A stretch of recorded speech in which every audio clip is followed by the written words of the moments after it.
फिर से एक बार सबसे इंपॉर्टेंट जो पार्ट है, पहला पार्ट क्या था, रिसर्च के जो हमारी प्रॉब्लम है उसके बारे में आया है।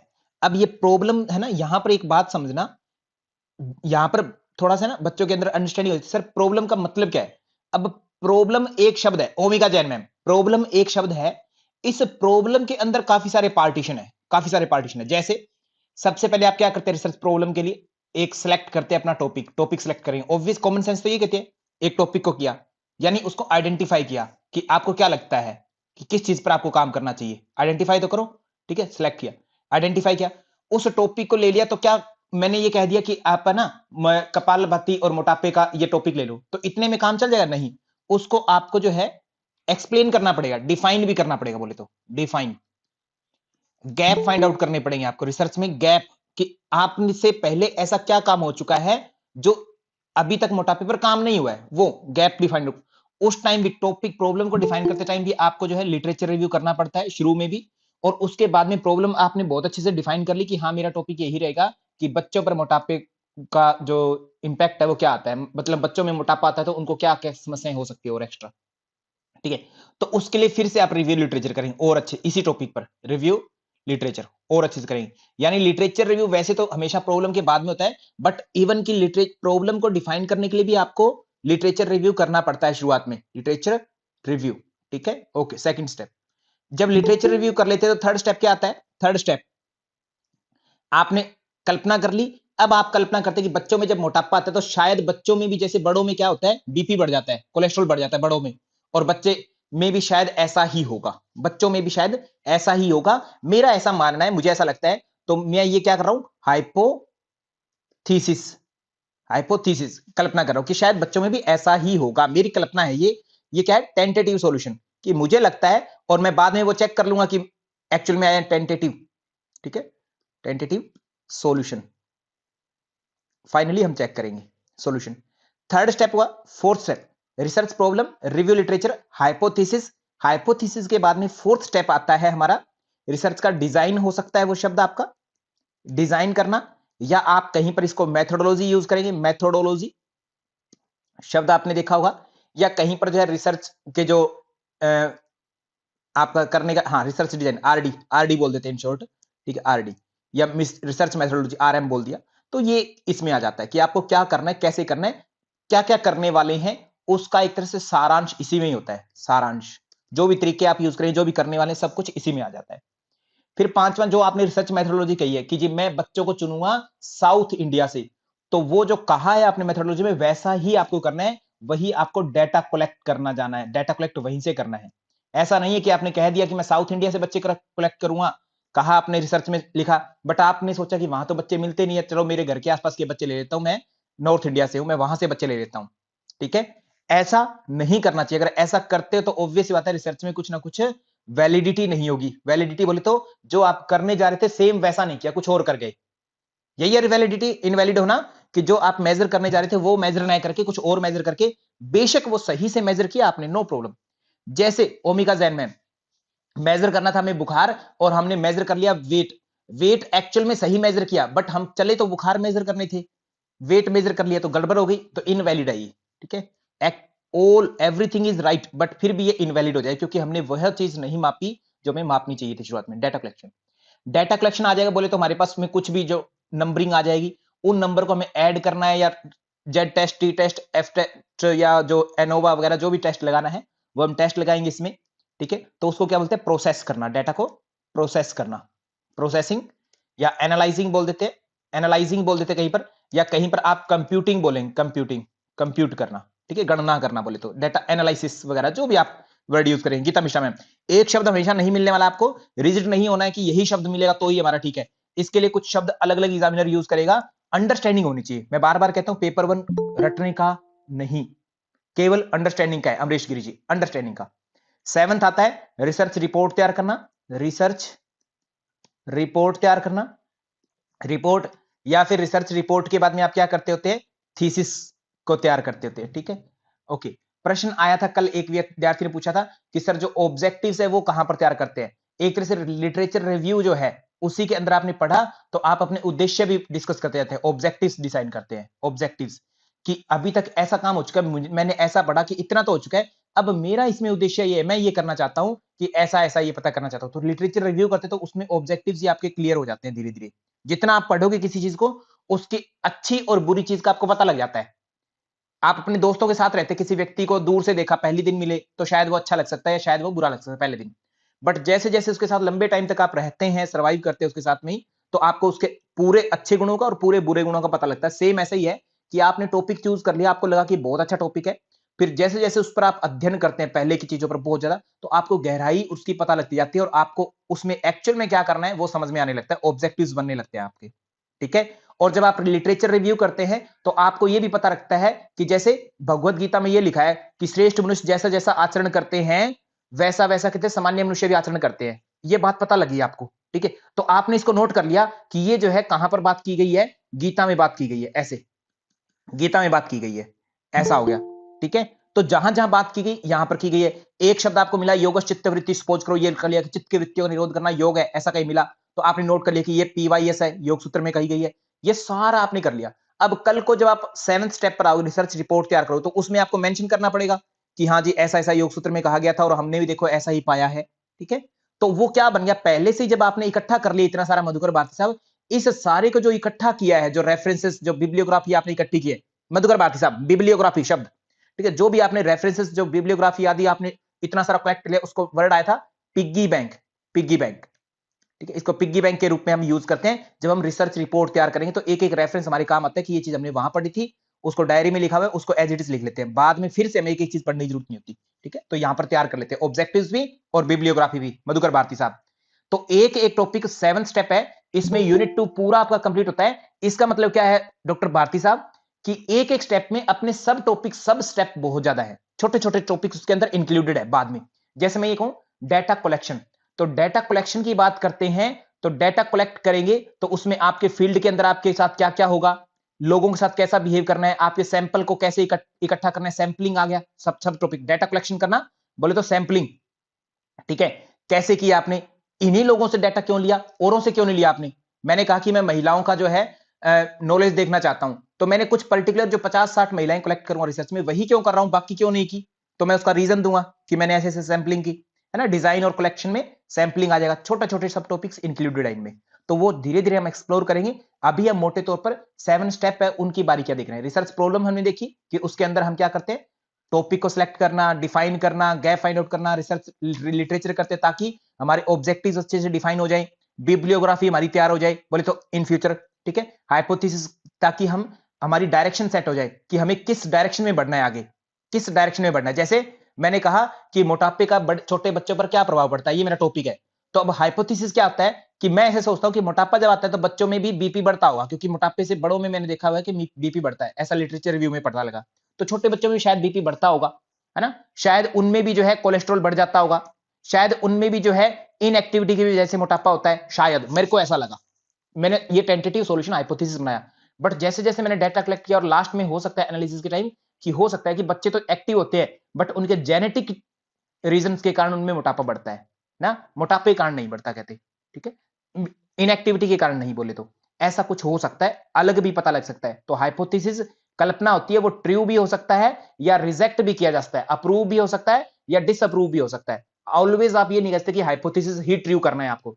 रिसर्च का मतलब कभी भी ये नहीं है कि आपने जो सोचा वही सिद्ध करना है, ऐसा नहीं है ओमिका जैन मैम, कभी भी नहीं होगा। कि मेरे को लगता है कि सर योग करने से जो है मानसिक स्वास्थ्य अच्छा होता है, मुझे ऐसा लगता है, मैंने सॉल्यूशन ऐसा पहले ही सोच लिया, टेंटेटिव सॉल्यूशन सोच लिया। तो अगर ये रियलिटी में होगा क्या, मुझे ये प्रूव नहीं करना कि ये होगा ही होगा, हो सकता है ये प्रूव हो या ये डिसअप्रूव भी हो। तो केवल इतना कि जो आपने सोचा वही सिद्ध करना, ये रिसर्च नहीं है। आपको अनबायस होकर के सिस्टमेटिकली सर्च करना होता है, एक्सपेरिमेंट करना होता है, ये रिसर्च है। ठीक, अनबायस होकर के डेटा जो बोलता है वैसे ही करना आपको, यूजिंग कंफर्म, कंफर्म जो डेटा आता है, जो एक्चुअल फैक्ट्स होते हैं उनको देख करके आपको मेजर करना होता है। तो अब एक शब्द बताइए मुझे जिसमें हम यूज करते हैं confirm, confirm data and fact. ये रिसर्च की कौन सी कैरेक्टरिस्टिक्स है, ये रिलायबिलिटी है, रिलायबिलिटी, है या वैलिडिटी है या साइक्लिक है, साइक्लिक, या फिर सागर नवरंग जी आपको तो पता है लॉजिकल है क्या, ये बताओ ये कौन सी कैरेक्टरिस्टिक्स है, या इसके अलावा कोई और कैरेक्टरिस्टिक्स है जो मैं आपको बता नहीं पा रहा, ऑप्शन नहीं दिया जिसका।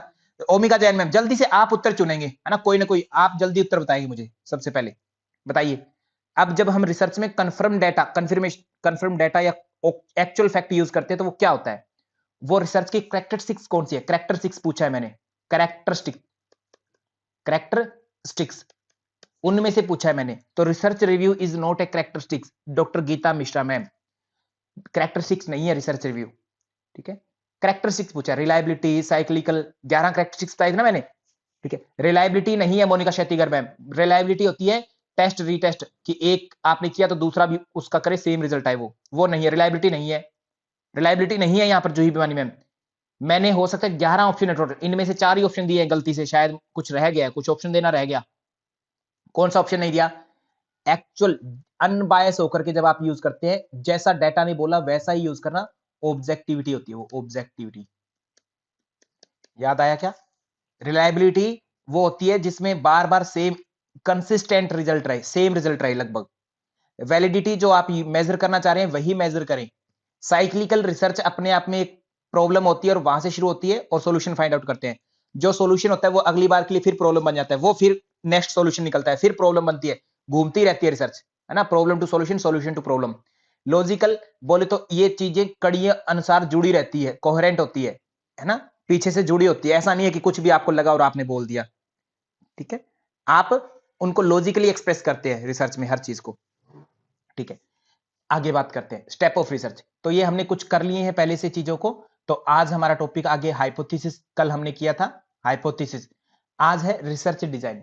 डिजाइन की बात करते हैं, तो रिसर्च डिजाइन जो है, आपने जैसे कहा कि जितने चाहें उतने तरीकों से आप बना सकते हैं, जैसे मेरा रिसर्च डिजाइन था आरएम या आरडी, रिसर्च मेथोडोलॉजी या रिसर्च डिजाइन, डिजाइन में वो सारी चीजें आ जाती है, ठीक है, कि आपने क्या क्या करना है, कैसे कैसे करना है, कौन से मेथड्स का यूज करना है, मेथड्स एंड मेथोडोलॉजी आ जाती है। मेथोडोलॉजी में आपके तरीका होता है कि आपको रिसर्च कैसे करना है। सपोज मैंने कल्पना की है कि मैं 100 लोग लूंगा किसी एक पर्टिकुलर एरिया से, कोई भी एरिया होता है एक्स सिटी से लूंगा, ठीक है, उन 100 लोगों पर मैं 1 वीक का इंटरवेंशन दूंगा, किसका इंटरवेंशन, यौगिक प्रैक्टिस होती है, कोई भी यौगिक मॉड्यूल, ठीक है, वो दूंगा मैं, वाईएम बोले तो यौगिक मॉड्यूल, उसमें कपाल भाती, अनुलोम विलोम वगैरह जो मुझे जोड़ना है वो मैं जोड़ सकता हूं, ठीक है। और ये 1 वीक का दूंगा, तो इसमें मैं क्या करता हूं, बिफोर डेटा लूंगा, ठीक है, एक बार, एक लूंगा मैं 1 वीक के बाद में, आफ्टर, ठीक है, आफ्टर डेटा कलेक्ट करूंगा। एक तो ऐसा रिसर्च डिजाइन हो सकता है मेरा, कि मैं ये सोचता हूं कि मैं सबसे पहले जब आपको रिसर्च में इंक्लूड करूंगा ना, तो एक दिन तो पहले देख लिया कि आपकी नॉलेज कितनी है, और एक जो है कुछ दिनों के बाद में, योग करने के बाद में आप में क्या चेंज आया वो मैं चेक करूंगा, चाहे वो वेट हो, चाहे टेम्परेचर हो, या एक्सवाइजेड कुछ भी। इसको हम क्या बोलते हैं, pre and post, pre and post, ठीक है, ओके। इसको क्या बोल देते हैं, एक प्री एंड पोस्ट। एक शायद ऐसा हो सकता है कि मुझे ये जानना है कि जो अडोलसेंस होते हैं, बच्चे योग करते हैं, तो अगर कोई बच्चा बचपन से 2 साल का बच्चा है जो थोड़ा समझने लग जाता है, और उसको अगर अनुलोम विलोम हम धक्के से करवाने लग जाएं, या प्रेग्नेंट लेडी, ठीक है, जिस दिन से वो प्रेग्नेंट होती हैं या उनसे पहले से वो अगर योग करेंगे, तो उनसे जो संतानोत्पत्ति होगी, वो संतान कैसी होगी, क्या उसमें कुछ खास गुण देखने को मिलेंगे। तो ये स्टडी नॉर्मल सी बात है, ओमिका जैन में कम से कम 9 महीने तो पक्का की होगी। और अगर वो योग जो है हमारा पहले से स्टार्ट होता है, या हम आफ्टर फीडिंग, जैसे आफ्टर डिलीवरी माँ फीड करवाती है मिल्क, है ना, ठीक है, तो उस टाइम ड्यूरेशन में भी अगर अनुलोम विलोम माँ कर रही है, तो उसका बच्चे पर क्या असर पड़ रहा है, ठीक है, उस मिल्क से, तो वो हम देखना है। तो लगभग ये 2 साल की कम से कम स्टडी हो जाएगी, कम से कम, क्योंकि 1 साल तक बच्चा दूध भी पीता है ना, 3-4 महीने पहले माँ अगर दूध पिलाती है, 2 साल की मिनिमम स्टडी होगी ही होगी, हो सकता है 5 साल तक चली जाए जूही बीमानी में, इतना तो होगा ना, पक्का डेफिनेटली होगी स्टडी। अब ये क्या है, लंबी स्टडी है, नाम क्या दूंगा मैं इसको, लॉन्ग स्टडी। लॉन्ग स्टडी कहने की बजाय अच्छा वर्ड क्या है इसके लिए, डॉक्टर विक्ट्री मैम, लॉन्गिट्यूडिनल, शब्द क्या यूज किया, लॉन्गिट्यूडिनल, लॉन्गिट्यूडिनल, ठीक है, लॉन्गिट्यूडिनल, ओके, कि लंबी स्टडी चलने वाली है, जिसमें मैं डाटा बीच बीच में लूंगा, हर 2 महीने, 1-1 महीने बाद में डेटा लेता रहूंगा। जरूरी नहीं कि मैंने प्री में लिया, प्री में नहीं लूंगा क्योंकि बच्चा था ही नहीं, ठीक है। तो मैंने माँ का चेक कर लिया, ब्लड प्रेशर आदि शुरुआत में हो सकता है, और उसके बीच में 2 महीने में क्या चेंज आया, तीसरे महीने पर क्या चेंज आया, क्या ग्रोथ हुई बच्चे की, चौथे महीने पर क्या ग्रोथ हुई, 5वें पर क्या हुई, ऐसे ऐसे मैं ग्रोथ पूरा चेक करूंगा उसको, ठीक है। इसमें ओनली प्री एंड पोस्ट नहीं है, इसमें बीच बीच में मैंने टेस्ट किया है। ऐसी टाइप होती है लॉन्गिट्यूडिनल, और ऐसी जो प्री एंड पोस्ट 2 टाइम होता है, इसको बोलते हैं क्रॉस सेक्शनल स्टडी, ठीक है। ये ऐसे डिजाइन होते हैं, रिसर्च के डिजाइन ऐसे होते हैं कि आपको कौन सा डिजाइन बनाना है, क्रॉस सेक्शनल या लॉन्गिट्यूडिनल, ऐसा भी बना सकते हैं आप। हो सकता है एक्सपेरिमेंट करवाएंगे या नहीं करवाएंगे, ऐसा, ये तो हो गया एक्सपेरिमेंट वाला जिसमें एक्सपेरिमेंट करना है, या कुछ ऐसा डिजाइन भी हो सकता है। देखो एक बात और, इन पर हम बहुत अच्छे से चर्चा करेंगे, बट बाद में, अभी मैं केवल एक ओवरव्यू दे रहा हूं मोनिका शेतीगर मैम, क्योंकि मुझे प्रोसेस के बारे में बताना है, रिसर्च डिजाइन एक्चुअल में होता क्या है।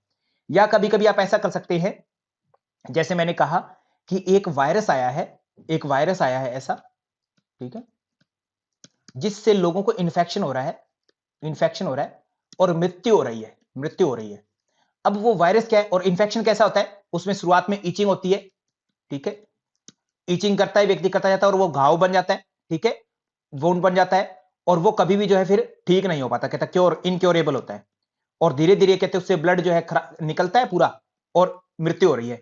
पहली बार ऐसे लक्षण देखे, पहले कभी थे ही नहीं, ठीक है, ऐसे लक्षण, और बहुत बड़े एरिया में हो रहा है। तो हम उसमें, हमें अब कुछ नहीं पता, तो हम इसके लिए क्या करेंगे, कौन सा वायरस है, इन्फेक्शन क्यों हो रहा है, किस स्थितियों में रहा है, क्या खाया जा रहा है, क्या पिया जा रहा है, क्या आचरण कर रहे हैं वहां के लोग, है ना, धरती में पानी कैसा है, ऊपर आसमान से जो पानी बरस रहा है वो कैसा है, वहां के लोगों का खाना पीना रहन सहन सब चेक करेंगे। तो हम क्या करें, एक्सप्लोर कर रहे हैं, क्या किया, एक्सप्लोर, हमें पता नहीं है किसी चीज का, बट हम एक्सप्लोर कर रहे हैं। तो क्या मैं पहले से डिजाइन बना सकता हूं कि मुझे ऐसा ऐसा ही करना है, इसमें पहले से मैं डिजाइन नहीं बना सकता कभी भी, सागर नवरंग जी, मैं कभी भी इसमें डिजाइन नहीं बना सकता कि ऐसा ऐसा ही होगा तो इसलिए ऐसा ऐसा ही मुझे करना है, नहीं, कुछ भी पता नहीं है, मुझे एक्सप्लोर करना है। पता नहीं वो बीमारी उनके खाने की वजह से हो रही है, पता नहीं उनकी वो बीमारी जो है वर्षात, अम्लीय वर्षा के कारण हो रही है, या पता नहीं वो ग्लोबल वार्मिंग जो है, या ग्लोबल में जो चेंजेस आ रहे हैं टेम्परेचर में उसके कारण हो रही है, या कुछ और इश्यू है, हमें कुछ नहीं पता, तो हम उसको एक्सप्लोर करेंगे। तो ऐसी रिसर्च होती है एक्सप्लोर करने वाली, एक्सप्लोरेटिव, एक्सप्लोरेटरी, ठीक है, डिजाइन हो सकता है। या मुझे पता लग गया कि इनको जो दिक्कत हो रही है एटलीस्ट पानी की वजह से नहीं है, पानी की, वाटर की वजह से नहीं है, वाटर प्योर है इनका, ठीक है, फूड की वजह से नहीं है, ठीक है, फूड भी ओके इनका, ठीक है, एसिड रेन की वजह से नहीं है, ये पता लग गया। ये जो बीमारी है, कहता एक कोई इनके, इन जो ये यहां पर जो भी ट्राइब्स रहते हैं, कोई एक इन्फेक्शन सपोज करो एक ट्राइब्स में फैला है, ट्राइब बोले तो एक कम्युनिटी है वहां पर फैला है, ठीक है, वहां पर कुछ बाहर के लोग आगे, फॉरनर्स आगे, उन फॉरनर लोगों के पास में एक बैक्टीरिया होता है, वो उनको तो हार्म नहीं करता, बट इनको, इन ट्राइब्स को ज्यादा हार्म करता है, जिस जगह पर इनको इन्फेक्शन हो रहा है, जिनकी मृत्यु हो रही है। तो कहते हैं उनकी वजह से हो रहा है। तो अब उसको हम डिस्क्राइब करेंगे, क्या करेंगे, डिस्क्राइब, कि ये क्यों हो रहा है, इसके लक्षण क्या है, और इन्हीं को क्यों हो रहा है, औरों को क्यों नहीं होता, हमें पता लग गया, उसको हम डिस्क्राइब करने चलेंगे, डिस्क्राइब, एक्सप्लेन कर देंगे।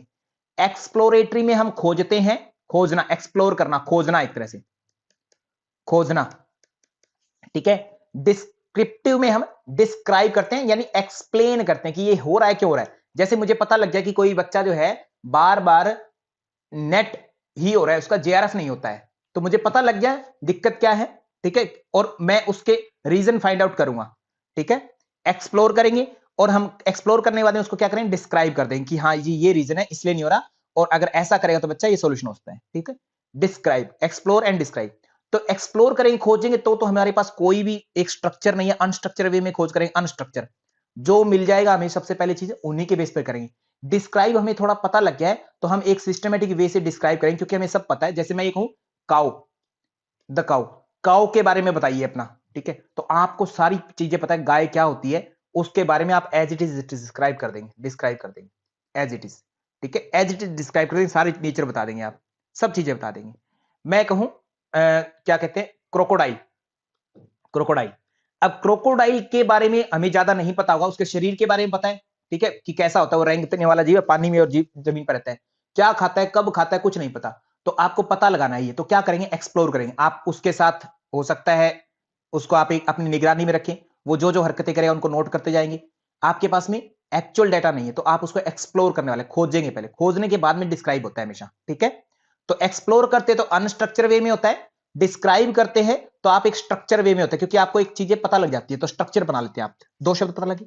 तो ऐसे रिसर्च डिजाइन होता है। रिसर्च डिजाइन का मतलब है कि आप कब कब कैसे कैसे क्या क्या करने वाले हो उसके बारे में आपको पता है या नहीं पता है।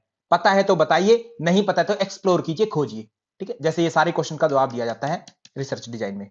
ठीक है, रिसर्च डिजाइन कहते हैं आपका अलग अलग तरीके से हो सकता है। जैसे एक सैंपल को लेकर के होता है, सैंपल को लेकर के, जैसे मैंने जो है 50 फीमेल चाहिए मुझे, मैं 50 फीमेल कहां से लूंगा कि मैं जो है एक एक्स सिटी में जाऊंगा वहां से लूंगा। वहां पर तो लाखों फीमेल रहती है, तो आप 50 कैसे सिलेक्ट करोगे जी? मैं जो है उनमें से सबके नाम जो ले लूंगा, उनमें से जो हाईएस्ट इनकम जिनकी होगी एक लिमिट अमाउंट, उनसे ऊपर वाले पर्सन को सिलेक्ट करूंगा, या लोवेस्ट इनकम होगी उनको सिलेक्ट करूंगा। तो मेरा एक क्राइटेरिया होता है, मुझे बताना पड़ेगा कि मैंने ऐसे वो 50 फीमेल ली, सैंपलिंग कैसे की।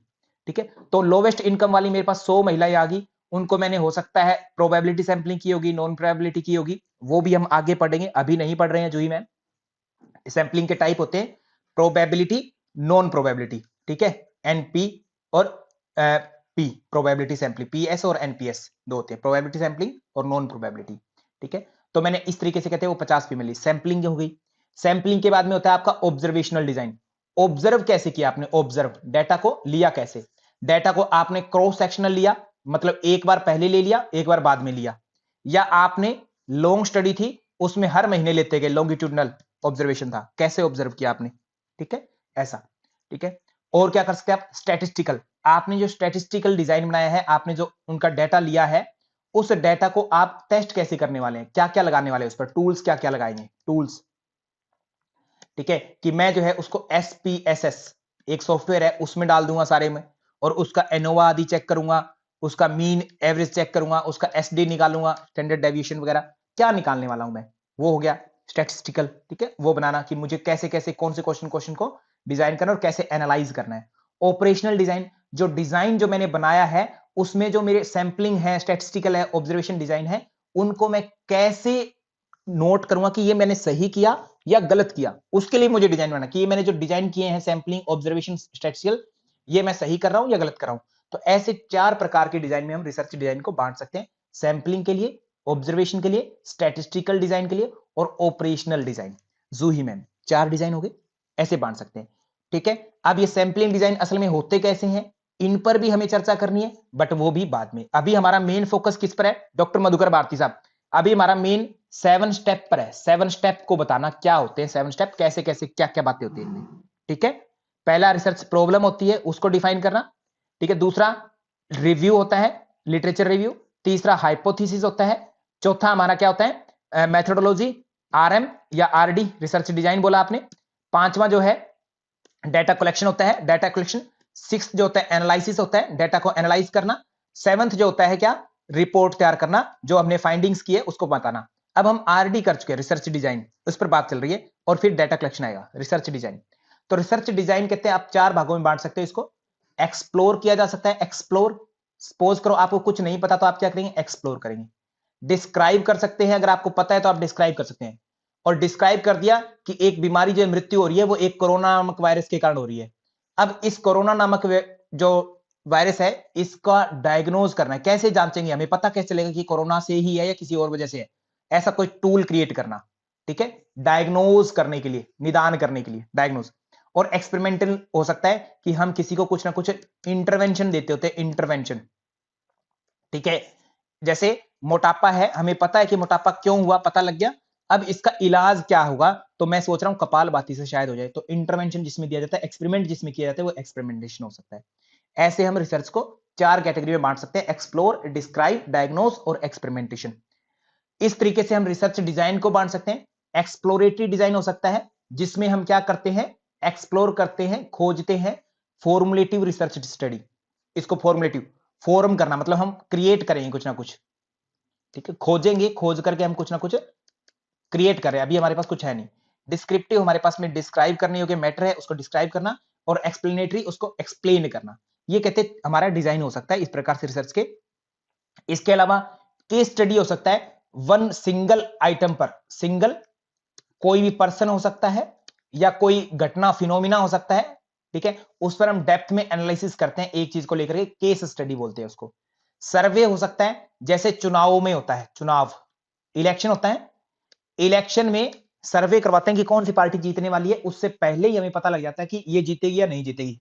जैसे न्यूज रिपोर्टर होते हैं ना, वो बता देते हैं कि शायद इस बार इस पार्टी के इतने वोट आएंगे। उन्होंने क्या किया, सर्वे किया। या सेंसस, सेंसस क्या होता है, जनसंख्या, ठीक है, जनसंख्या देश में कितनी है कितनी नहीं है, तो इसके लिए नॉर्मली क्या होता था, सेंसस होता था, ठीक है। जनसंख्या के लिए क्या यूज करते हैं, सर्वे, ठीक है। कौन से कितने लोग हैं कितने नहीं है ना, महिलाएं कितनी है पुरुष कितनी है वगैरह वगैरह पता करने के लिए सर्वे होते हैं सेंसस के लिए, ठीक है। सबसे बेस्ट सर्वे रहता है। एक्सपेरिमेंट, जिसमें हम इंटरवेंशन देते हैं या कुछ ना कुछ हटा देते हैं, तो उस पर एक्सपेरिमेंट करते होते हैं, ये हमारा क्या हो जाता है एक्सपेरिमेंटल रिसर्च डिजाइन हो जाता है, ठीक है। ओके, रिसर्च जो होता है आपका क्वांटिटेटिव भी होता है और क्वालिटेटिव भी हो सकता है, ये शब्द भी ध्यान रखिए, क्वांटिटेटिव और क्वालिटेटिव। क्वांटिटेटिव की बात करें तो क्वांटिटेटिव होता है मात्रात्मक, क्वालिटी की बात करें तो गुणात्मक, गुणात्मक, ठीक है। मात्रात्मक की बात करें तो मात्रा से संबंधित हो गया, गुणात्मक की बात करें तो गुणों से संबंधित हो गया। अब देखो पॉइंट नोट करिएगा, क्वांटिटेटिव क्वालिटेटिव दो शब्द हुए, मात्रात्मक जिसमें आप मात्रा पर डिपेंड करेंगे, जैसे सर्वे करना है आपको, सर्वे देश में कितनी बेरोजगारी है। अब इसके लिए क्या करना पड़ेगा आपको, एक एक व्यक्ति की हिस्ट्री जाननी पड़ेगी, उसका इनकम वगैरह चेक करना पड़ेगा, ज्यादा से ज्यादा लोगों को बस रीच करनी पड़ेगी, डाटा ज्यादा लार्ज लेवल पर होगा आपका। जनसंख्या की काउंटिंग करनी है, जनसंख्या कितनी है देश में, ज्यादा लोगों पर जाना होगा सेंसस आदि करने के लिए। तो सर्वे क्या है, क्वांटिटेटिव मेथड है, क्वांटिटेटिव शब्द समझ में आया, क्वांटिटेटिव मेथड होगा सर्वे में। आपको जो है एक कंपनी है वो बहुत अच्छा ग्रो कर गई एक साल में, उसके जो है इनकम जो है बहुत ज्यादा इंक्रीज हो गई। कैसे इंक्रीज हुई, एक ही कंपनी है, डाटा ज्यादा तो नहीं है, अलग अलग तो नहीं है, एक ही कंपनी है, एक ही कंपनी पर जो ही मैं अगली बात बताऊंगा तो पहले वाली बात समझ में आ जाएगी आपको। एक कंपनी है, वो कंपनी बहुत अच्छे से ग्रो कर गई एक ही साल में, पहले दिन स्टार्ट हुई थी और अगले ही साल में उसकी इनकम जो है ऐसे ट्रिलियंस में हो गई। व्हाट इज रीजन, रीजन पता करो। आप क्या करोगे, गुणात्मक शोध करो, गुणात्मक। डाटा कम है, यहां डाटा कम है, एक ही कंपनी है, क्वालिटी है ना, क्या ऐसे किए उसने, क्या उसके एम्प्लॉइज में गुण है, क्या कहां कहां क्या चीजें हैं, उन पर आप चर्चा करने वाले हो, ठीक है। कैसे किया, क्यों। क्वांटिटेटिव में आप संख्या पर डिपेंड करते हैं, मात्रा पर सर्वे, बेरोजगारी कितनी है देश में, तो युवकों की आप क्या करोगे, इनकम का पता लगाओगे, और हर एक युवक की अलग अलग इनकम पता लगानी पड़ेगी, या आप घरों की जो मेजर इनकम है उस पर चर्चा करेंगे, ठीक है। ऐसे इसी से पता लगेगा ना आपको, जॉब किसके पास है किसके नहीं है, तभी तो आपको पता लगेगा। सर्वे मेथड यूज हो सकता है लार्ज स्केल पर, ज्यादा डाटा चाहिए क्वांटिटेटिव, कम डाटा चाहिए यानी नए के बराबर डाटा, तो क्वालिटेटिव में भी चाहिए क्वांटिटेटिव में, दोनों में चाहिए। इसमें मोर डाटा रिक्वायर्ड है, मोर डाटा इन नंबर्स, यहां पर लेस डाटा इन नंबर, ठीक है। लेस, मैं ये कहूं कि 5 व्यक्ति है, उन्होंने मिलकर के जो है एक कंपनी ओपन की, ठीक है। उन पांचों व्यक्तियों में, ठीक है, से बताओ कौन सा व्यक्ति ने ज्यादा मेहनत की, किसको जो है सीईओ बनाया जाना चाहिए, सीईओ बनाया जाना चाहिए पांचों में से। अब पांचों व्यक्तियों के एफर्ट्स पर आप चर्चा करेंगे, डिस्कस करेंगे, उनकी हिस्ट्री वगैरह निकालेंगे, उनमें से जो सबसे ज्यादा जिसने बेस्ट कार्य किया होगा और जिसमें नेतृत्व की क्षमता है उसकी खोज करेंगे, और आप बता देंगे जी ये जो है बन सकता है। तो ये कैसे पता किया, क्वालिटेटिव डाटा, पांचों लोगों की जरूरत पड़ेगी आपको, डाटा चला, नंबर इंपॉर्टेंट नहीं है यहां पर क्वालिटी इंपॉर्टेंट है, उनके गुणों का पता लगाएंगे किस में ज्यादा क्वालिटी है या नहीं है, ठीक है। कम नंबर, क्वांटिटी में ओवर ज्यादा नंबर चाहिए आपको, बहुत ज्यादा नंबर। आपको जो है बीपीएल कार्ड बनाने हैं, बीपीएल कार्ड, बीपीएल कार्ड का मतलब क्या होता है, बीपीएल बोलते हैं बिलो पॉवर्टी लाइन, ठीक है, कि गरीबी रेखा से नीचे कौन है उनको हम राशन बांटेंगे, सरकार ऐसे करेगी। अब सरकार को रिसर्च करनी है, बताओ वो रिसर्च कौन सी करे, क्वालिटेटिव करे या क्वांटिटेटिव, ठीक है। लोगों को राशन बांटता है, एक शहर में 1 लाख लोग हैं, इन 1 लाख लोगों में से किसको राशन मिलना चाहिए किसको नहीं मिलना चाहिए, बीपीएल में कौन कार्ड बने कौन ना बने, तो सरकार सबका इनकम रिपोर्ट लेगी, ठीक है। सबके घरों की जांच की जाएगी, कैसे घर है, ठीक है, रहन सहन कैसा है, ये चीज चेक होगी, कितने पशु है, मान लो कोई जॉब नहीं करा तो उनके घरों की पशु की जांच होगी, खेती की जांच होगी, जमीन कितनी है, बिजनेस कैसा है, सब पर। तब पता लग पाएगा कि जी 100 घर है जिनको बीपीएल कह सकते हैं। तो हालांकि नंबर कम आया, बट 1 लाख लोगों की जांच हमने की, क्वांटिटेटिव रिसर्च, ठीक, सर्वे किया। क्वालिटेटिव में ऐसा नहीं होगा, क्वालिटेटिव में आप नंबर कम रिक्वायर्ड होते हैं, ठीक है, आप गुणों पर शोध करते हैं, कमी या अधिकता पर शोध करते हैं। मोटे तौर पर शब्द समझ आ गए, क्वांटिटेटिव और क्वालिटेटिव रिसर्च। तो कहते हैं आपका रिसर्च डिजाइन ऐसा भी हो सकता है कि क्वालिटेटिव है या क्वांटिटेटिव है, ऐसा भी बोल सकते हैं आप आगे जा करके किसी बेस पर, ठीक है, कि आपकी अप्रोच कौन सी है, क्वांटिटेटिव क्वालिटेटिव। तो इससे समझ में आ जाता है सुनने वाले को कि इसको मोर डाटा रिक्वायर्ड है, ज्यादा डाटा चाहिए, ठीक है, ऐसा। सपोज एक और फिर से मैं करूं, हेल्थ पर, हेल्थ बेनिफिट ऑफ कपालभाति, ठीक है, health benefit of kapalbhati, okay. एक चीज ये है, एक effect of kapalbhati on adolescence, adolescence, ठीक है, adolescence, health benefit of kapalbhati. इनमें से मुझे ये बताओ, ठीक है, एक इनमें से क्वांटिटेटिव कहना चाहता हूं मैं कहना चाह रहा हूं, एक क्वालिटेटिव कहना चाह रहा हूं, बताओ किसको कहूं मैं, एक को कहना ही कहना है किसी ने किसी को, बताओ किसको कहोगे, एक क्वालिटेटिव एक क्वांटिटेटिव। ये ब्लू वाले इसको ए हमने नाम दे दिया, इसको बी।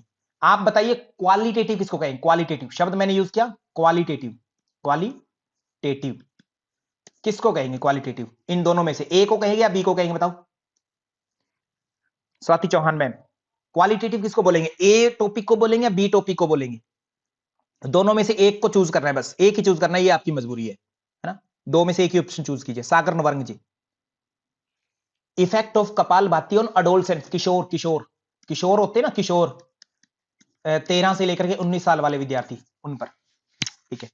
क्वालिटेटिव कौन होगा, ए, क्यों, क्योंकि इसमें एक कपालभाति को हमें पकड़ना है और उसी कपालभाति के ज्यादा से ज्यादा बेनिफिट एक्सप्लोर करने हैं, डाटा रिक्वायर्ड नहीं है यहां पर हमें, या न के बराबर डाटा रिक्वायर्ड है, तो ये क्वालिटेटिव रिसर्च हो गई, इसमें क्वालिटेटिव होगा, ठीक है। और दूसरा जो है हमारा ये बी जो है, इसमें अडोलसेंस 13 से 19 साल वाले बच्चों को मैं पकड़ूंगा, उनमें से 50-60 को सिलेक्ट करूंगा और उन पर मैं रिसर्च करके बताऊंगा कि इन पर स्पेशल, इनमें क्या बेनिफिट मिलता है अपने को कपालभाति करने से, तो ये क्वांटिटेटिव हो जाएगा, ए के मुकाबले, ए के मुकाबले क्वांटिटेटिव। शब्द समझ में आया जूही भिमानी मैम क्या, हाँ जी जूही भिमानी मैम, अभी क्लियर है शब्द क्या, शब्दों पर जाइएगा प्लीज, शब्द इंपॉर्टेंट है आपको समझने, क्वांटिटेटिव क्वालिटेटिव क्या है, ठीक, ओके सर। तो ये यहां पर लिखा था, कहते हैं जी आप रिसर्च को ना अलग मेथड भी यूज कर लेते हो, कभी कभी क्वालिटेटिव और क्वांटिटेटिव यूज कर लेते हो, या दोनों को मिक्सचर भी यूज कर लेते हो, अगर आपको जरूरत पड़ती है तो आप मिक्सचर भी यूज कर लेते हो, ऐसा कुछ खास नहीं कि एक ही यूज करेंगे, मिक्सचर भी चल जाता है, ठीक है, मिक्सचर भी चल जाता है, ओके। ये हो गया, आगे चलते सर, तो ये हो गया रिसर्च डिजाइन, कहते हैं ऐसे बन सकता है आपका। फिर carry out the research process, मतलब रिसर्च प्रोसेस को आगे ले जाने के लिए आरएम, रिसर्च मेथोडोलॉजी बना ली, आगे आप क्या करने वाले हैं, आगे आप डाटा कलेक्ट करेंगे, कलेक्टिंग डाटा। तो सर आपने डिजाइन तो बना लिया, आपने सोच तो लिया कि मैं ऐसा ऐसा करूंगा, रियल प्रॉब्लम तभी आती है जब आप धरातल पर उतरते हो। कोई बच्चा ऐसे सोच लेता है, ओमेगा जैन मैम, कि मैं तो जी है ना डेली लाइव क्लास अटेंड करूंगा या करूंगी, सोचने में क्या जाता है, सोच लो, रोका किसी ने, बट जब लेक्चर में क्लास अटेंड करने की बारी आती है तब पता लगता है कि हमारे साथ समस्या क्या क्या आ रही है। कभी टाइम नहीं मिल पाता, कभी घर में लाइट नहीं है ना, कभी घर में कोई और स्थिति आ गई, कभी टीचर ने क्लास नहीं ली, कभी टाइम ऊपर नीचे हो गया, नहीं मैनेज कर पा रही। तो वास्तविकता अलग होती है, सोचना अलग होता है। तो आपने सोच लिया, आरएम तक, आरएम या आरडी तक आपने क्या किया है मधुकर भारती साहब, केवल और केवल आपने थिंकिंग की है, आइडियाज आपने डेवलप किए हैं कि मैं ऐसा ऐसा करूंगा, मैं ऐसा ऐसा करूंगा, इतना ही किया। अब रियल सिचुएशन यहां आएगी, आप वास्तव में धरातल पर उतरोगे, घर से बाहर, आप ऑफिस से बाहर आओगे, अब आउट ऑफ ऑफिस, ठीक है, अब आने वाले हो, या इन फील्ड, इन फील्ड, ठीक है, इन फील्ड आते हो। इसमें आपसे प्रश्न पूछा गया, रिसर्च के 7 स्टेप है, 7 में से बताओ इन फील्ड कौन सा रिलेटेड है, फील्ड से रिलेटेड कौन सा है, तो यही है सर डाटा कलेक्शन वाला 5वां स्टेप। स्टेप नंबर 5 ऐसा तो नहीं पूछेगा एग्जामिनर कभी भी कि स्टेप 5 है या 4 है, ऐसा नहीं पूछेगा, क्योंकि बुक्स में कहीं पर 8 स्टेप कर देते हैं, कहीं 7 कर देते हैं, कहीं पर 6 में निपटा देते हैं, ठीक है, इंक्लूड करके। तो डाटा कलेक्शन जो है वो एक्चुअल में फील्ड से रिलेटेड है, आप धरातल पर जाते हो जमीन पर, और वहां की सिचुएशन है ना, जो आज तक आपने सोची नहीं थी, वो सिचुएशन भी क्या पता मिल जाए। आपने डिजाइन बना लिया, सब कुछ कर लिया कि मैं तो ऐसा कर दूंगा वैसा कर दूंगा, सोच लिया, पता लगा जब आप धरातल पर गए, वहां पर जो है आपको सैंपल, आपने सोचा था कि मैं जुकाम सबसे ज्यादा होता है, नॉर्मली हर कोई जुकाम हो ही जाता है, उन लोगों को लूंगा, पता लगे जब आपने रिसर्च की तो जुकाम वाला कोई पेशेंट ही नहीं आ रहा आपके पास में, ठीक है, उस टाइम, या वो एग्री नहीं कर रहे कि मैं आपके रिसर्च में शामिल हूं, टाइम ही नहीं दे रहे आपको, तो क्या कर लोगे? या खर्चा बहुत ज्यादा आ रहा है, मशीनरी पर आपने खर्चे के बारे में चेक ही नहीं किया था, खर्च बहुत ज्यादा आ रहा है, कॉस्ट, उस कॉस्ट को कौन करेगा?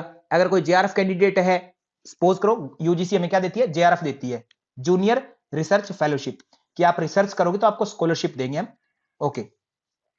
अब नॉर्मली बात है, नॉर्मल कॉमन सेंस है, पूरे बच्चे बच्चे को पता होता है कि जेआरएफ कहा जाता है स्कॉलरशिप रिसर्च पर यूज करने के लिए, बट नेवर, कोई भी बच्चा, शायद ही कोई, शायद एक आधा विरला ही कोई रिसर्च के रूप में खर्च करना चाहता है जेआरएफ को, नहीं तो करता ही नहीं, कोई भी खर्च कोई नहीं करता, हर तरीके से वो मैनेज करते हैं, सेव करते हैं, ये ट्रू है, ठीक है। तो अब जेआरएफ दिया गवर्नमेंट ने, बट वो भी यूज नहीं किया, और जो नेट है क्वालिफाइड बच्चा, उसके पास तो वैसे ही पैसे नहीं है, वैसे ही पैसे नहीं है, अपने आप के खाने खाने के लिए पैसे नहीं होते नॉर्मली बच्चे के पास में, वो रिसर्च पर एक्स्ट्रा कैसे खर्च करेगा? एक सामान्य बच्चे की बात कर रहा हूं, ओमिका जैन मैम, मैं आपकी बात नहीं कर रहा, आप तो कर सकते हैं ना, आप कर सकते हैं, सामान्य बच्चे की बात कर सकते हैं, ठीक है। तो ये चीजें फेस करनी पड़ती है बच्चे को।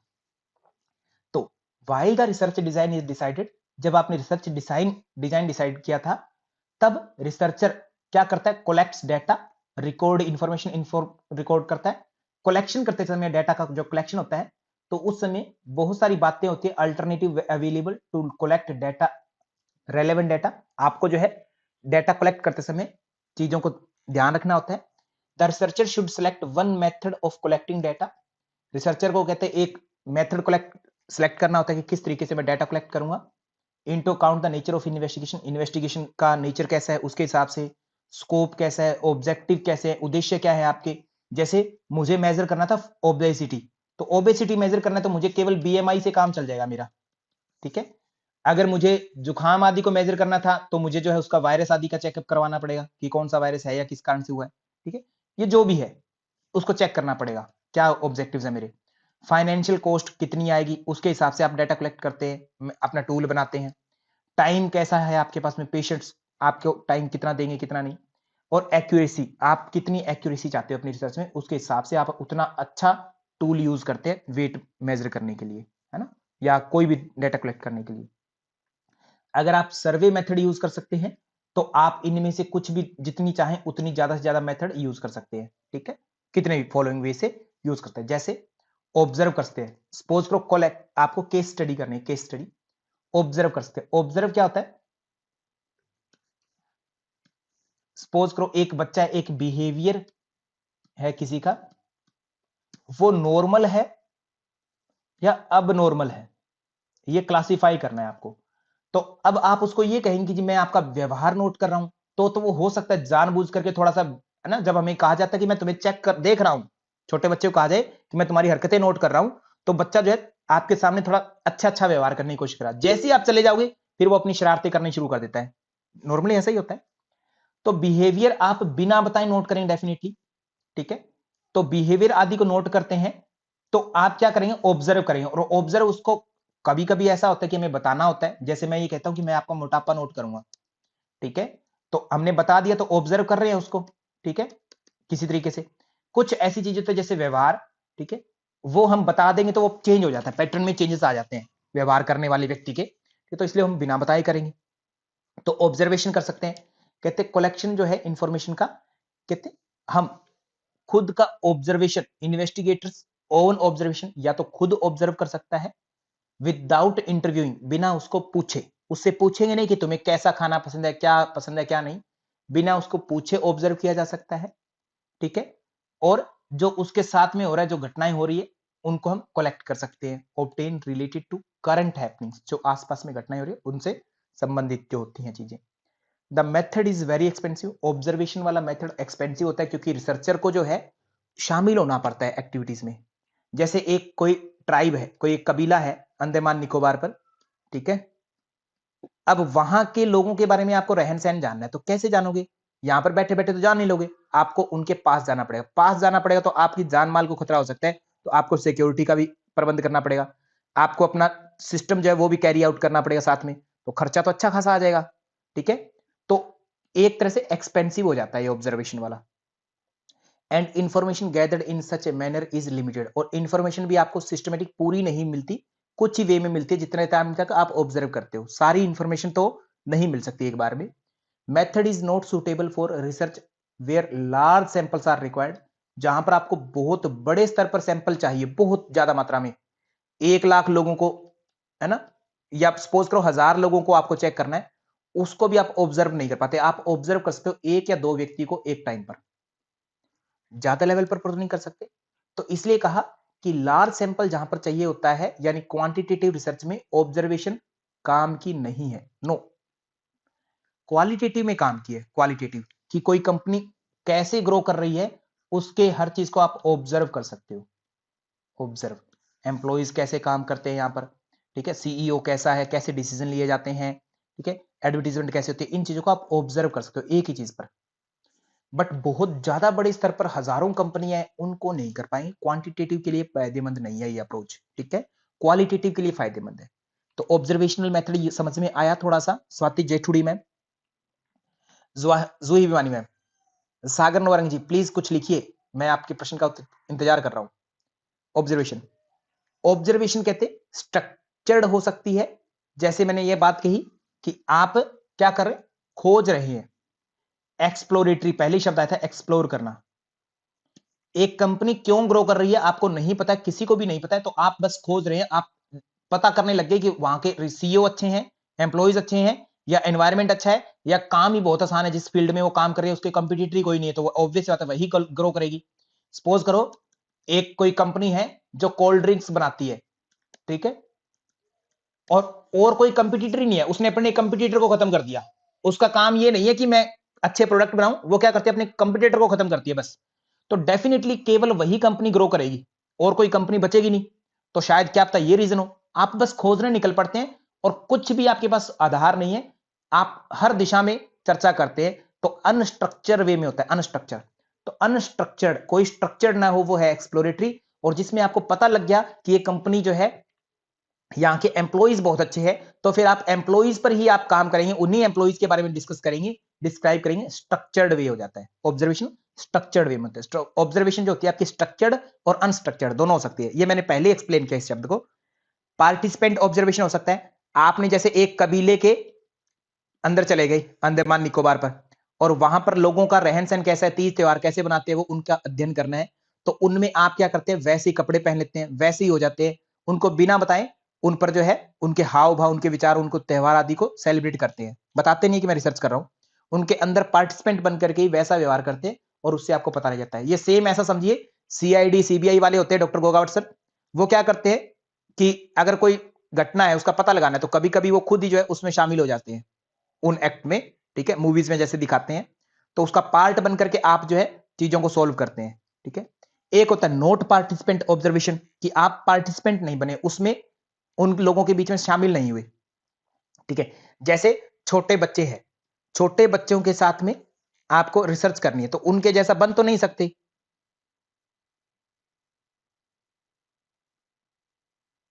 बायसनेस, सागर नवरंग जी, मैं आपका प्रश्न समझा नहीं हूं, मुझे प्रश्न समझाना है ना बाद में, अभी मैं प्रश्न नहीं समझ पाया हूं आपका, इस प्रश्न को मैं लास्ट में पूछूंगा आपसे। पार्टिसिपेंट वाले में बायसनेस नहीं आता है, रिसर्चर, देखो बायसनेस के लिए एरर हम काउंट करते हैं हमेशा, कि एरर कहीं भी हो सकती है, हो सकता है हमने बहुत सारी चीजें थी पर काम ना दिया, इसलिए हम 0.5% जो है 0.05% एरर मान करके चलते हैं रिसर्च में हमेशा ही, ठीक है। खुद इन्वॉल्व होते हैं तो ऐसा नहीं है कि मैं उसको बेस्ट बताऊं, जो मुझे एक्चुअल में राइट नाउ, क्योंकि मैं पहले से मेरी एथिकल एथिक्स को लेकर के चलता हूं कि मुझे इंक्लूड नहीं करना है अपने आप को, बस जो मुझे लगा, जो मैंने देखा एक्चुअल में जो होता हुआ पाया, उसको मैं नोट करता जाऊंगा एक डायरी में, और वही फिर मैं बताऊंगा, ठीक है। ऐसी मैं मेरी तरफ से ऐड ऑन नहीं करूंगा कुछ भी, कि मुझे ऐसा लगा, ठीक है। एज ए रिसर्चर जो बेस्ट चीज होगी वही मैं लिखूंगा, वही बताऊंगा, ठीक है। बायसनेस हो सकती है हमेशा ही, हर रिसर्च में पॉसिबल है ये, इसलिए हम एरर ऑलरेडी काउंट करके चलते हैं, कभी भी हम 100% ऐसा ही है ऐसा कभी नहीं बोलते रिसर्च में, कभी भी नहीं बोला जाता, ठीक है। 100% ऐसा ही होगा, इसी काम से ऐसा होगा, ऐसा कभी कहा नहीं जाता, ठीक है। एरर होती है। नॉन पार्टिसिपेंट में जैसे छोटे बच्चे हैं, क्लासरूम में जो बच्चे हैं, वो बहुत सारे बच्चे तो अच्छा स्कोर करते हैं, बहुत सारे बुरा स्कोर करते हैं, कारण क्या है, उनके व्यवहार को ऑब्जर्व करते हैं, ठीक है, दूर से ऑब्जर्व करते हैं, उनकी मार्कशीट को देख लिया, उनके पेरेंट्स को देख लिया, वो दिन में क्या करते हैं वगैरह वगैरह एक्टिविटीज को चेक किया, ऑब्जर्व किया उनको बिना पार्टिसिपेंट। डिस्कस्ड, ठीक है, छुप करके, कि उनको बिना बताए, किसी को कुछ बताया ही नहीं है, कुछ नहीं पता किसी को, जासूसी टाइप में, ठीक है, जासूसी टाइप में, ठीक है, जासूसी टाइप में ऑब्जर्व करना, ठीक है, बिना बताए, ठीक है। जैसे आप, कोई व्यक्ति खेल रहा है, खेलते टाइम उसका पीछा किया आपने, आप पार्क में जाकर के बैठ गए, ठीक है, उसको पता ही नहीं है कि उसके ऊपर कोई नजर रख रहा है, उसकी चीजों को आप नोट कर रहे हैं, ठीक है, उसके दोस्त उसके साथ कैसा व्यवहार करते हैं, वह दूसरों के साथ कैसा व्यवहार करते हैं, सब चीजें बिना बताए। नॉन पार्टिसिपेंट में भी पता है ऑब्जर्वर को, पार्टिसिपेंट में भी हो सकता है पता हो या ना पता हो, और डिस्कस्ड में तो आप बिल्कुल नहीं बताते हैं। यानी डिस्कस्ड ऑब्जर्वेशन जो है वो आपकी दोनों तरीके से हो सकती है, पार्टिसिपेंट बन करके भी और नॉन पार्टिसिपेंट बन करके भी, ठीक है। आप बता करके भी उनको ऑब्जर्व कर सकते हैं, बिना बताए भी ऑब्जर्व कर सकते हैं, ठीक, डिस्कस्ड। ये कहते हैं ऑब्जर्वेशन के टाइप्स हैं कुछ। इसके अलावा पर्सनल इंटरव्यू हो सकते हैं, आप स्पेशली पूछ सकते हैं, जैसे कोई व्यक्ति है, कोई पकड़ा जाता है, ठीक है, पुलिस आदि के द्वारा, तो उसको ऑब्जर्वेशन की जाती है, उसकी उससे पूछा जाता है, पूछताछ की जाती है कि तुम्हें कैसा लगता है, तुम क्यों करते हो ऐसा वगैरह वगैरह। किसी को साइकोलॉजिकली इलनेस है, ठीक है, नींद नहीं आती है, तो उससे हम फिर पूछते हैं कि तुम्हें नींद नहीं आने के कारण क्या है, तुम क्या करते हो, तुम मोबाइल कितनी देर चलाते हो, तुम, है ना, स्क्रीन टाइम कितना है तुम्हारा, एक्टिविटी क्या है, सब कुछ पूछते हैं। तो वो हमें बताता है फिर, और उससे हम उस चीज पर पता लगा लेते हैं, ऑब्जर्व कर लिया। तो पर्सनल इंटरव्यू किए जा सकते हैं, जॉब के लिए हो सकता है, जैसे हमें अच्छा कैंडिडेट चाहिए, रिसर्च ही है एक तरह की, तो उसके लिए हम ज्यादा से ज्यादा उससे एक्सप्लोर करते हैं, पूछते हैं उससे, तो वो जैसे जैसे बताता है, आइडियाज देता है, उसके हिसाब पर हम अनुमान लगाते हैं कि ठीक है नहीं। टेलीफोनिक हो सकता है, अगर कोई व्यक्ति दूर है आपसे, तो आप टेलीफोन पर कॉल आदि कर सकते हैं, थोड़े टाइम के लिए चर्चा हो सकती है, वेरी लिमिटेड टाइम में। क्वेश्चनियर बनाए जा सकते हैं, क्वेश्चनियर, क्वेश्चनियर ही बनते होते हैं नॉर्मली, कि जैसे जैसे नॉर्मली जो है मेंस्ट्रुअल साइकिल जब चलता है, फीमेल्स के मूड स्विंग होते हैं, तो मूड स्विंग जो होते हैं नॉर्मली क्या केवल और केवल मेंस्ट्रुअल साइकिल की वजह से ही होते हैं, या इनके पीछे कोई और रीजन है, इसके लिए आपने क्वेश्चनियर बनाया, ठीक है, क्वेश्चनियर बनाया, ठीक है। या कोई व्यक्ति है जिसको एंगर, गुस्सा आता है या नहीं आता है, उसके लिए आपने क्वेश्चनियर बनाया।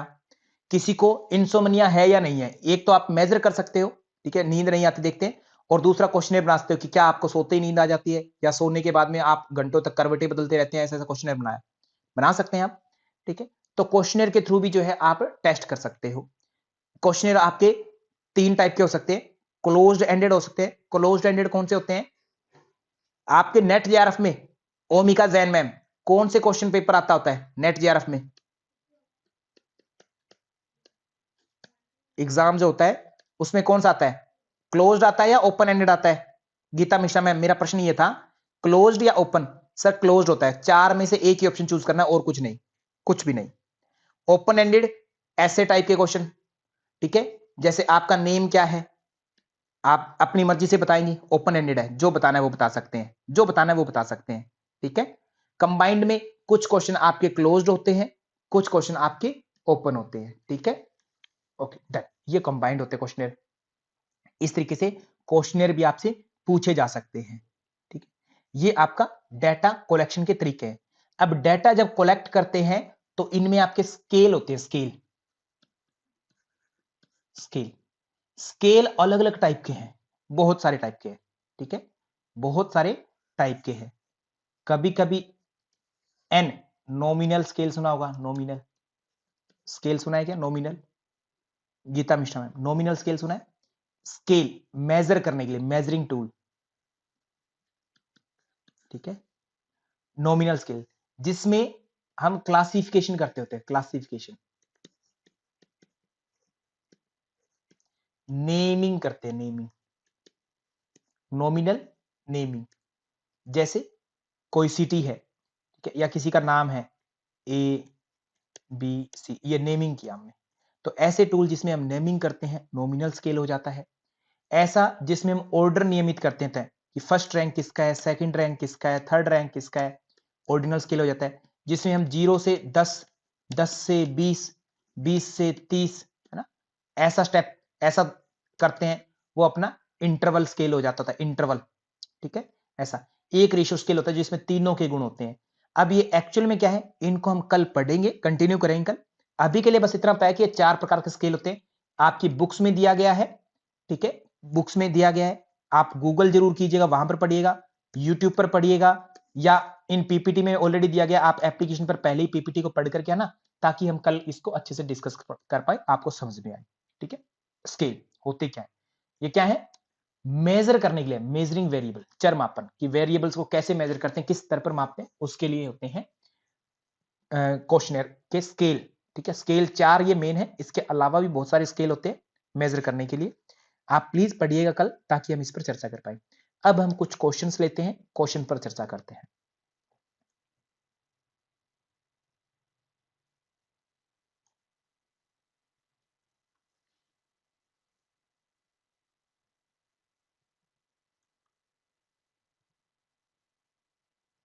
ओके, प्रश्न है आपके सामने, ये रहा।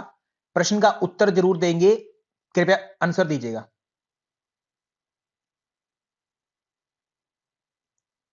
Monika Shetikar ma'am, Sangeeta Sahu ma'am, Geeta Mishra ma'am, Ranjana Sharma ji, Omika Jain ma'am, answer दीजिएगा। आपके यहाँ पे ना कमेंट बॉक्स होगा, उसमें बना हुआ, आंसर जरूर दीजिए प्रश्न का। आपको जो भी आंसर लगता है इसका आंसर जरूर देवें कृपया।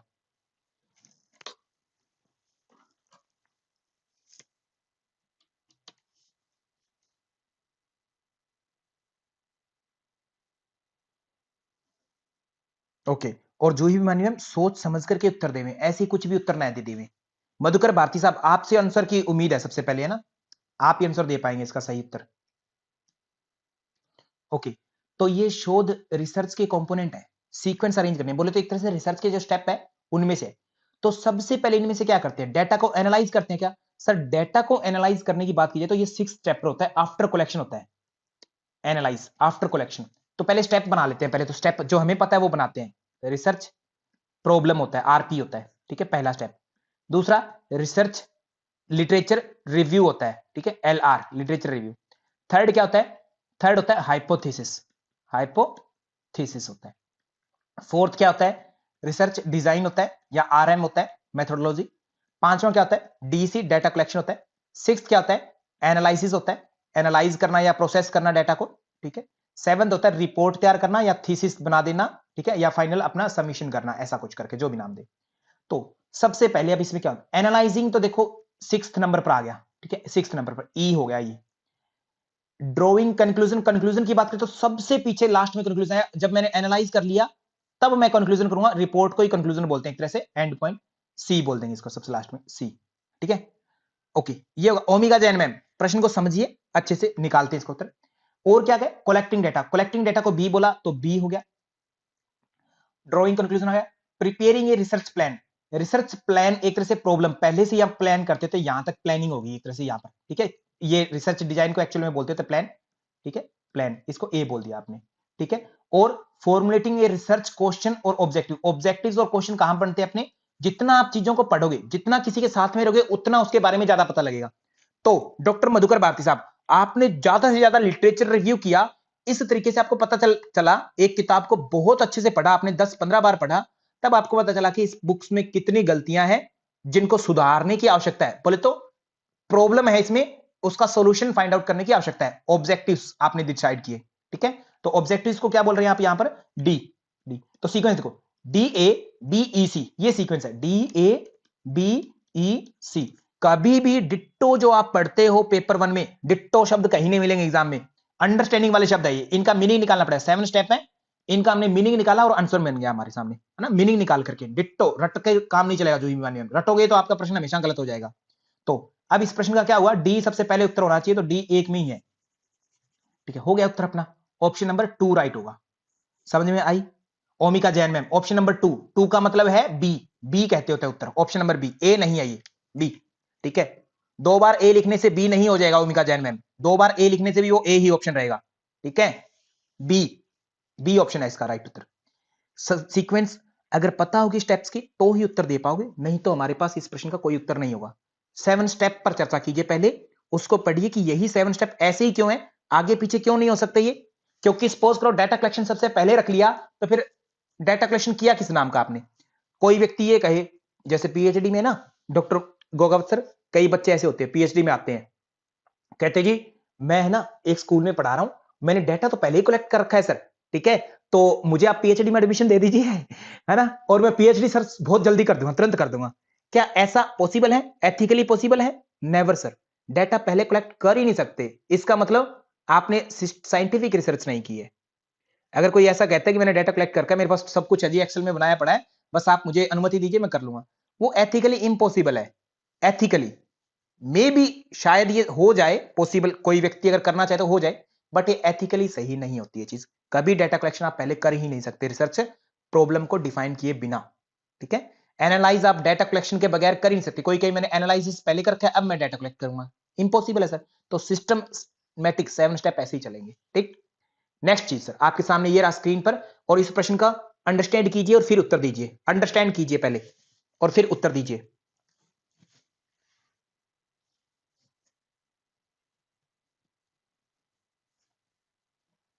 कंपैरिजन वाला प्रश्न है ये, कंपैरिजन वाला, और ऐसे प्रश्नों को आप कभी भी पढ़ नहीं पाओगे कहीं पर भी। ठीक है, कि आप ये कहें कि मैं उस बुक में पढ़ लूं और ऐसा उत्तर मिल जाएगा, ऐसा नहीं है सागर नवरंग जी। ये आपकी जब कॉन्सेप्ट डेवलप हो गया तब आपके ऐसे प्रश्नों के उत्तर दिए जाते हैं, नहीं तो नहीं। Okay,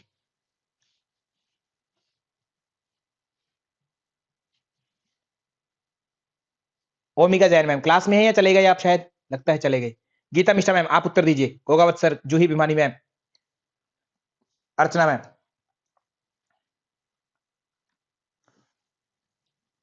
Madhukar Bharti sir.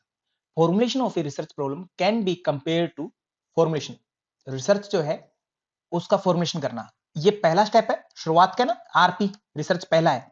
तो पहली बार हम घर में क्या करते थे? घर की पॉलिश करते हैं डोरों की? नहीं। बिल्डिंग दीवारें खड़ी कर देते क्या? नहीं। पहले कंस्ट्रक्शन सीलिंग बोले तो छत का निर्माण करते पहले? नहीं। क्या करते सबसे पहले? हम नींव नींव डालते हैं। तो एक तरह से इसको हम घर के रूप में तुलना करें तो नींव से तुलना कर सकते हैं हम, नींव से। ठीक है, फॉर्मेशन रिसर्च प्रॉब्लम को फॉर्म करना, डिफाइन करना, उसको क्रिएट करना इज समथिंग लाइक भवन का शिलान्यास, नींव डालना। ठीक है, laying the foundation of A building, ये हो सकता है। तो ऑप्शन नंबर ए हमारा राइट हो जाएगा। विक्टोरी मैम, समझ में आ गया आपको? अगला प्रश्न हमारा ये रहा आपके सामने, प्लीज चेक कीजिएगा। Which among the following is the first step in a research? Research में पहला स्टेप क्या होता है? Definitely sir A, review of the literature होगा। यही करते हैं हम ना, सबसे पहले यही करते हैं क्या? ओमिका जैन मैम कुछ तो बोलिए, गलत उत्तर ही दे दीजिए। ठीक है, गलत उत्तर तो दे ही सकते हैं आप। ओके, सही की तो उम्मीद नहीं करता हूं मैं आपसे। ओके, तो यहां पर ध्यान रखिए रंजना शर्मा में, ध्यान दो। क्या आपने सारी चीजें पढ़ ली अच्छे से? गोगावत सर सारे ऑप्शन देखे आपने? गोगावत सर सारे ऑप्शन देख लिए आपने? ओके, मधुकर भारती साहब आपने भी सारे ऑप्शन देख लिए इसका मतलब? मोनिका शेतीगर मैम, रंजना शर्मा जी, स्वाति चौहान मैम। ठीक है, देखो रिव्यू लिटरेचर पहले, फिर वही करते हैं रिसर्च प्रॉब्लम। रिसर्च प्रॉब्लम के बाद में रिसर्च रिव्यू, लिटरेचर रिव्यू होता है। खैर लिटरेचर रिव्यू का तो प्रश्न नहीं है। रिसर्च प्रॉब्लम के अंदर देखो क्या क्या करते हो आप। सबसे पहले क्या कहोगे कि जी मुझे हेयर पर वर्क करना है, हेयर पर वर्क करना है। आपने क्या किया है? टॉपिक सेलेक्ट किया, हेयर पर वर्क करना है। हेयर प्रॉब्लम क्या है कि जी हेयर आजकल जो है जवानी में कहते हैं हेयर, बाल जो है नहीं रहते सिर पर, कहते अच्छा ठीक है। तो कहते फिर क्या करना चाहते हो? डिफाइन करो। ठीक है, सबसे पहले आपने टॉपिक सेलेक्ट किया, फिर आप डिफाइन करते हैं कि ये हेयर लॉस होता है, जवानी में हो जाता है, बुढ़ापे में हो तो नॉर्मल बात मानते हैं इसको, बट जवानी में हो जाए तो गड़बड़ होती है, और इसको हम जो है क्या करेंगे? योग करवा के देखेंगे। डिफाइन किया आपने, फिर डिफाइन करते हो। डिफाइन पहले टॉपिक सिलेक्शन होगा हमेशा, आफ्टर प्रॉब्लम सिलेक्शन तब डिफाइन करेंगे। पहले प्रॉब्लम को जानो तो सही है क्या। आपको प्रॉब्लम ही नहीं पता है, एक्सप्लेन किसको करोगे? याद करो, एक 7 स्टेप है, 7 स्टेप के अंदर अंदर स्टेप है, ये रिसर्च प्रॉब्लम के ही अंदर के स्टेप है। फिर पता लग गया, उसके बाद में रिव्यू लिटरेचर करते हैं, एक्सप्लेन करते हैं, हाइपोथेसिस करते हैं, और फिर जो है आरडी करते हैं, रिसर्च डिजाइन। ये तो सबसे लास्ट का हो, सी तो उत्तर ही नहीं हो सकता। तो अब बी होगा या उत्तर डी होगा, इन दोनों में से अगर चूज करना हो, पहले टॉपिक सेलेक्ट, फिर जो है डिफाइन करेंगे। ठीक है, फिर डिफाइन करेंगे। कंफ्यूजिंग है, ऐसे सिंपल उत्तर नहीं है। ठीक है, रिसर्च सिंपल सा, समझ में आ गया? तो फर्स्ट स्टेप पूछा था, अगर इनके सीक्वेंस आपको अरेंज करनी हो तो कैसे करोगे? सीक्वेंस अरेंज करिएगा इसकी थोड़ा सा। इस प्रश्न का उत्तर तो हमें पता लग गया कि डी है, अगर यही प्रश्न हो तो। अगर प्रश्न को सीक्वेंस में अरेंज करना हो तो डी सबसे पहले होगा। सीक्वेंस बनाइएगा गीता मिश्रा मैम, डी होगा, डी के बाद में डेफिनेटली बी होगा। ठीक है, डिफाइन किया, डिफाइन करने के बाद में डेफिनेटली आप research review the literature, literature review करेंगे। लिटरेचर रिव्यू करने के बाद में आप हाइपोथेसिस बनाएंगे, और फिर जो है आरडी या आरएम करेंगे, रिसर्च मेथोडोलॉजी, यही सीक्वेंस हो सकते हैं और तो कुछ भी नहीं होगा। Okay, Swati Chauhan ma'am. So thank you to all, धन्यवाद आप सभी का, आप कक्षा में बहुत ही अच्छा लगा। थैंक